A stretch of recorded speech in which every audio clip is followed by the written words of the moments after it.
আপনারা কি জানেন কন্যা সন্তান কাদের বাড়িতে জন্ম নেয়, কোন বাড়ির চয়ন করেন? ভগবান কন্যা সন্তানের জন্য আসলে বহু মানুষই জানেন না যে কন্যা সন্তান বহু জন্মের পুণ্যের পর আমাদের বাড়িতে জন্ম নেয়। কিন্তু এই যুগে দাঁড়িয়েও বহু মানুষ ভাবেন কন্যা সন্তান জন্ম দিলে তাদের বংশের উন্নতি হবে না। এটা কেবলমাত্র মূর্খতা, কারণ মেয়েদের জন্ম তার বাড়িতে হয় না, যাদের বাড়িতে কন্যা রূপে মা লক্ষ্মী আসেন তারাই খুব ভাগ্যশালী হয়। তাই আজকের এই ভিডিওতে জানবো ভগবান কোন বাড়ি চয়ন করেন, কন্যা সন্তানের জন্য কোন পুণ্যকর্ম করলে পিতামাতার ঘরে কন্যা সন্তানের জন্ম হয়। একদিন মহারথী অর্জুন শ্রীকৃষ্ণকে জিজ্ঞাসা করলেন কোন পুণ্যকর্ম করলে কন্যা সন্তানের মাতা পিতা হওয়া যায় এবং ভগবান কোন ঘরে কেই বা চয়ন করেন কন্যা সন্তান জন্ম দেবার জন্য। এই কথা শুনে ভগবান শ্রীকৃষ্ণ বললেন, কন্যা সন্তান যার তার ঘরে তো জন্মগ্রহণ করে না, বরং সেই ঘরে জন্মগ্রহণ করে যে তার ভার নিতে পারে। কারণ নারীর ভার বহন করা সবার পক্ষে সম্ভব না। নারী সংসারের জন্য সৃষ্টির ভারসাম্য বজায় রাখার জন্য তার সমস্ত কিছু উৎসর্গ করতে পারে। আর যেদিন থেকে পৃথিবীতে কন্যা সন্তান জন্মাবে না সেদিন সৃষ্টিও থাকবে না, সৃষ্টি একদম স্থির হয়ে যাবে এবং সমস্ত সৃষ্টি সমাপ্তি ঘটবে। যে বাড়িতে কন্যা সন্তান জন্মায় তার স্বর্গ ন্যায় স্থান, কারণ পুত্র সন্তান শুধুমাত্র নিজের বংশকে উন্নত করে, বিস্তার করে, কিন্তু কন্যা সন্তান দুই বংশের উন্নতি সাধন করে। আপনারা একটা কথা শুনেছেন যে কন্যা সন্তান পিত্তদান করতে পারে না, এই কথাটা কিন্তু সম্পূর্ণ সত্য নয়। কারণ রামায়ণকালে মাতা সীতা রাজা দশরথের মৃত্যুর পর পিণ্ডদান করেছিলেন, যার ফলে রাজা দশরথের স্বর্গপ্রাপ্তি ঘটে এবং তিনি মুক্তি লাভও করেন।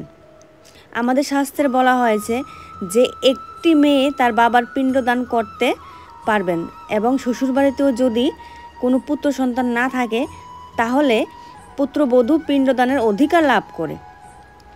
তারা খুব সৌভাগ্যবান যাদের বাড়িতে কন্যা সন্তান জন্ম নেয়, আর যাদের বাড়িতে একের বেশি সন্তান জন্ম নেয় তারা খুবই সৌভাগ্যবান।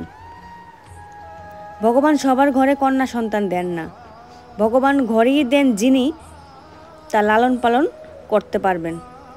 অর্থের সাথে পালনের কথা কিন্তু বলিনি আমি।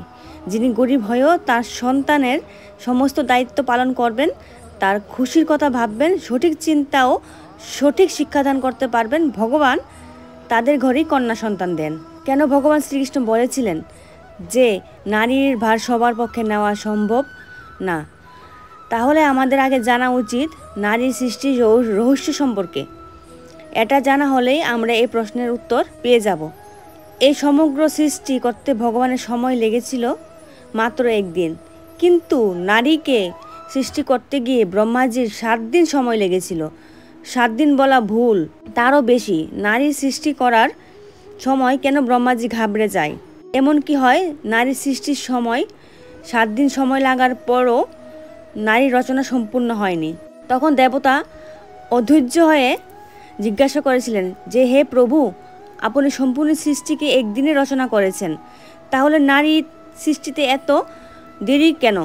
তখন ব্রহ্মা বললেন, এটি আমার সব থেকে গুরুত্বপূর্ণ ও চমৎকারী রচনা, এর জন্যই আমার এত বিলম্ব হচ্ছে। এই রচনা আমার একটি অদ্ভুত, যে খারাপ থেকে খারাপ সময় এই নারীরা সবাইকে খুশি রাখতে পারবে, যে পরিবারকে খারাপ সময় শক্তি প্রদান করে, সে একসাথে অনেক ধরনের কার্য একই করতে পারবে। ক্লান্ত হয়ে যাবার পরও সংসারের সমস্ত দায়িত্ব, সন্তানের দেখাশোনা, স্বামীর খেয়াল, মাতা পিতার সেবা সব কিছুই পালন করেন। আর আমাদের প্রত্যেকের মায়ের উদাহরণ, অসুস্থ হয়ে গেলেও কখনো নিজের কথা ভাবেন না। এই করুণাময়ী মা যখন তার সন্তানের কোনো বিপদ দেখে সে তখন চণ্ডীরূপ দুর্গা ধারণ করে, তখন সে কাউকে ভয় পায় না।